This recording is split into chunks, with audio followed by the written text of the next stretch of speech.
certain moments in Epicureanism, they think that we're already in a cosmopolis, and the very notion of a Democritean or Aristotelian rigid polis is an illusion.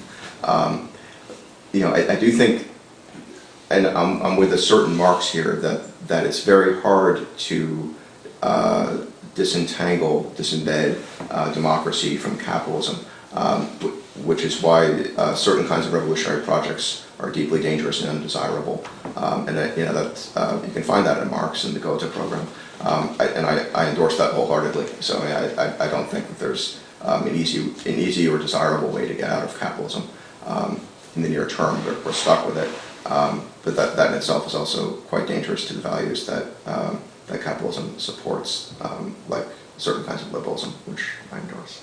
So I don't quite know how to square the circle of immanent critique there, but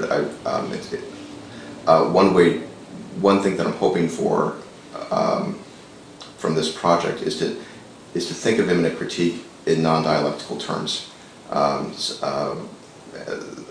void as opposed to determinate negation would be sort of the image that I'm working with, but I don't quite know how to deploy that now in support of cosmopolitanism. I wish I did.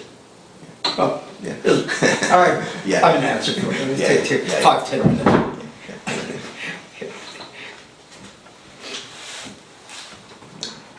I wonder, Bill, is this an economic project or a political project? I mean, people have been asking or pushing for an answer of some sort. Yeah. I mean, is the answer a new theory of economy, or is the answer, as you said, smaller political spaces, a rejuvenation of participatory democracy? I mean, what is driving you? Is this about, in a way? I mean, David has brought up classes a couple of times, and Laura brought up this idea of imperialism, and Arendt's analysis is that totalitarianism has its roots in an imperialist expansionary ethic that, in a sense, blows up the boundaries that are necessary for political engagement, right? That expands things to a global level. I mean, are you and it's the move which he calls from classes to masses. I mean, is the project about sort of trying to bring back classes and smaller groups, or is it an economic project, or both, or how do you conceive it? No, that's an excellent question. I don't, I think mainly what I would say is I think our social sciences conception of capitalism as such, and the humanities conception of capitalism, critical theory's conception of capitalism, is woefully inadequate to the transformations that we're seeing around us, so descriptively, analytically, and ethically and normatively. We just don't quite know what's going on, and we don't really know how to respond. The old models are continually evoked, tweaked, but they don't work very well, right? So left Keynesians think that they're saying something important, right? When in fact, they really don't. They're not addressing reality anymore. And the same thing for the neo-Marxists and the neoliberals and the conservatives and so on. So what I want is a more robust and empirically sound theory of global capitalism, and I think that's going to take some doing. And I want political theory to be part of that conversation. Okay, but I mean, why do you want a theory of global capitalism? We have had theories of global capitalism for 200 years or more. What is a theory of global capitalism going to get you? I mean, and why? I mean, let alone what is a political theory going to get you? Yeah. But I mean, why is the project to develop a theory of any sort? I mean, what are you after with a theory? Yeah, I mean, there are. I guess one of the assumptions of the project is that capitalism of whatever sort poses a certain kind of threat to a range of democratic values like equality and popular sovereignty and such things, as well as liberal values of individuality and so on. And I take the conflict between capitalism and democracy, or capitalism and liberalism, to be in its broad outlines, kind of well known and okay as far as it goes. Well, let me come back to David's question, right? Because David asked you about distribution of income. Yeah. How does capitalism threaten democracy? Because one could imagine a capitalist system like social democracy right? In which capitalism is limited in such a way that it, it provides people with the resources to live a life well and participate in politics and be educated and have a stake in society. I think, again, to Arendt's claim is that the threat is not capitalism, or the threat is the turning of classes into masses, the sort of loss of politics, the loss of limits, which leads to incredible, inequalities, but also into, in a sense, a mass of politically irrelevant, powerless people. Capitalism is, why is capitalism the problem as opposed to a kind of political, a political conformism of some sort, or political massification in the Arendtian terms? Yeah, well, I don't think it's either or. I'm quite sympathetic to the idea, which I think is in the human condition and in the imperialism volume in Origins, that capitalism is a moment within the social. Yeah. Right. And so, capitalism is on the table for Arendt. She doesn't like it. Right. But what I don't know. Capitalism as a moment within the social. As a moment within the social. Is on the table for Arendt.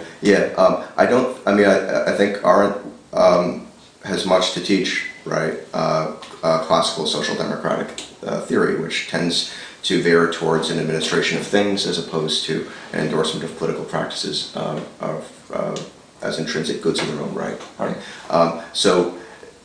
think that's a conversation I would endorse. I mean, the social democrats, the left social democrats I know, are moving farther and farther away from political theory because they think that. They think a lot of things, but they think that we're irrelevant to their project, and we haven't been empirical enough in our description of the world. Sherry Berman, a comparativist, is one such person. So I don't see anything like a conversation between political theory and political economy obtaining in the right way so far. So that's kind of the broader disciplinary sense of it, but. How does capitalism threaten equality? Lots of ways, right? I think there's. I would take it that the most powerful way it does so is by routinely transforming the institution of work through secular gains in productivity, which produces inequality in labor. And undermines precisely the welfare state compromises that are supposed to ameliorate them, and so that would be the scenario that I would recommend social democrats to think about. Are there any students with comments before we questions? I'll let David get in there before we end. But if there are any students who I don't quite know how to phrase this, but I was hoping maybe to get kind of a sense of whether this was an economic kind of project or a political, where it was.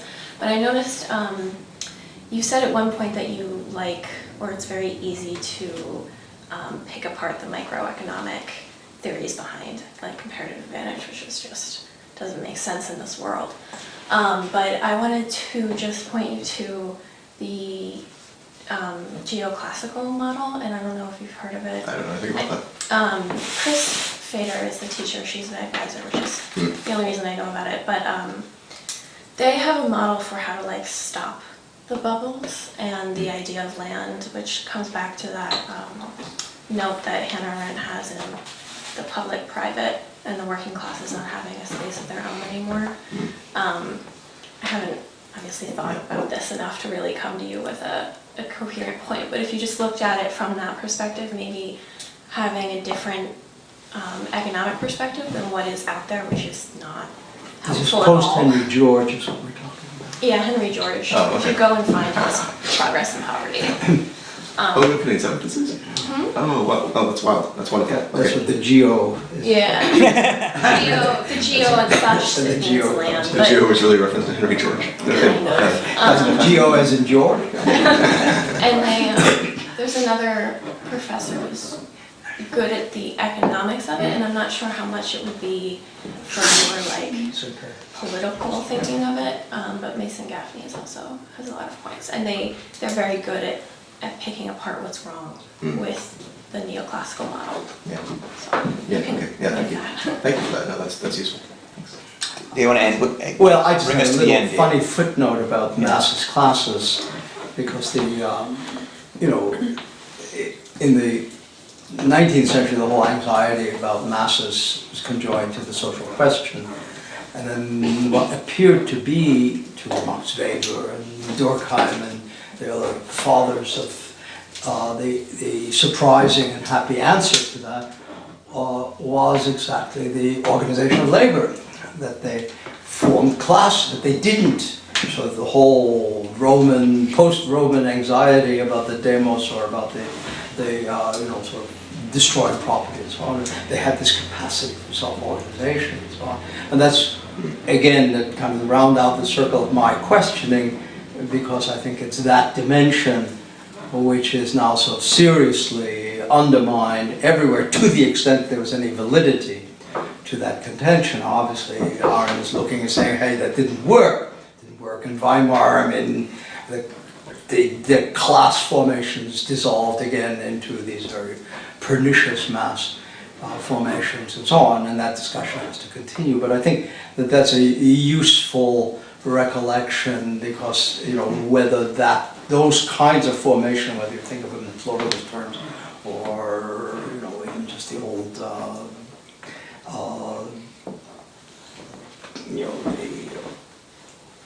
I forget the balances and all the rest of that language. If that is really seriously being undermined, that capacity for self-organization in the social domain, what the effect of that is on the political domain. Are these in conflict or not? And that's a question that then in the analysis, in the debate about Weimar, what happened in Weimar, is still, I think, an open question. And that's something I'm working on with the materials on Neumann and so on. So I think that is hidden in your discussion, because there's a question of the agency issue that you raised. But we're not talking about political agents. Who are the political agents? It's not us, not the good people, not the professors and the social workers and the rest. I mean, that's not going to cut it. And so that if we're actually trying to do a political analysis and say, where's the resistance coming from? Where's the opposition coming from? Somewhere in a political economic analysis that has to be on the table. And if there isn't any place, then that's a really serious, desperately serious problem. Yeah. So why don't you have a final take at anything you want to say? Adam, we're close to the end here. Yeah, no, just a few comments on labor. I mean, the guy I'm working on labor and class these days is Moishe Stone at Chicago, and he reads Marx in a certain way as to say that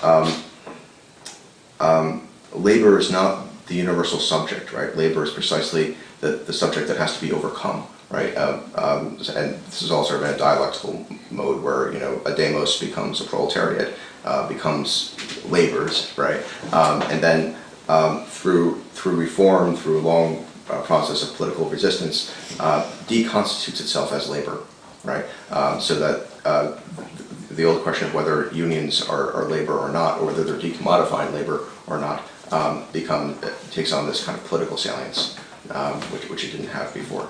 Can you explain that again? I'm not sure I understood it. Well, when I bargain with my employer, am I decommodifying my wage?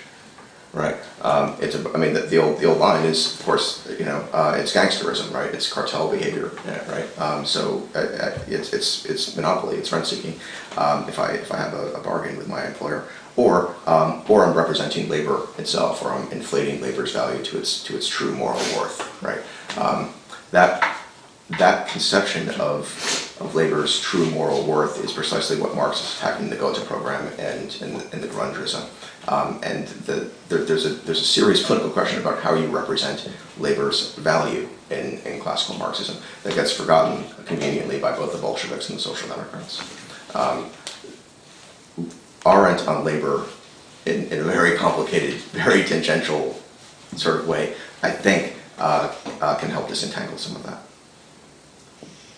Okay, thank you very much, Bill.